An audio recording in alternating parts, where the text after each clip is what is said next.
frog, which is an aquatic amphibian in the Pacific Northwest region of the United States. It's listed as threatened by the U.S. Fish and Wildlife Service, which was a reason that I chose to study it.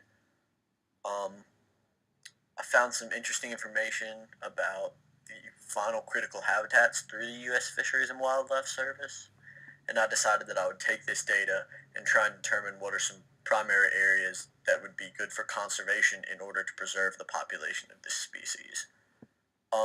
The three main questions that I decided to look at were which habitats of the Oregon spotted frog need to be conserved based on the following criteria, and those four criteria I looked at were: one, that the species habitat was inside the state of Oregon; two, that it was outside of a developed land parcel; three, that it was within 15 meters of a permanent water source; and four, that there was no dam within 1 mile of the habitat. The second question that I looked at was which of these habitats are at least a mile from a recorded bullfrog sighting.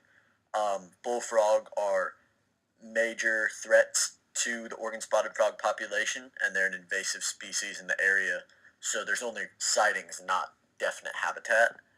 And the third question I looked at was what is the area of the largest habitat that meets these conservation requirements. And for my map, I did some initial research through the U.S. Fisheries and Wildlife Service, and they have a really good database where I got my base map of the critical habitats for Oregon spotted frogs, which I then narrowed down based on my four criteria. I got data about dams in Oregon and water sources in Oregon from the Oregon Spatial Data Library, which has a lot of really good resources, and this is actually the dams file that I used. Here's the layout of my map, description, little details, here's the list of layers, all this. So here's the map. You can see these red areas were the habitats that I found that met all my criteria. We've got rivers and streams, lakes, and then these orange dots are major dams from that shapefile earlier.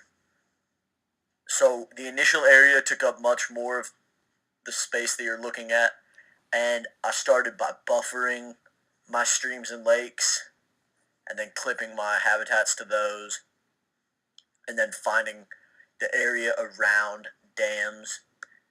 You can see here that most of this area is within national forests, which makes sense because I clipped out areas that were within urbanized segments of land, which I got that data through a zoning file also provided by the Oregon Spatial Database that listed every parcel of land under a certain category, going from urbanized to industrial to farms to forest.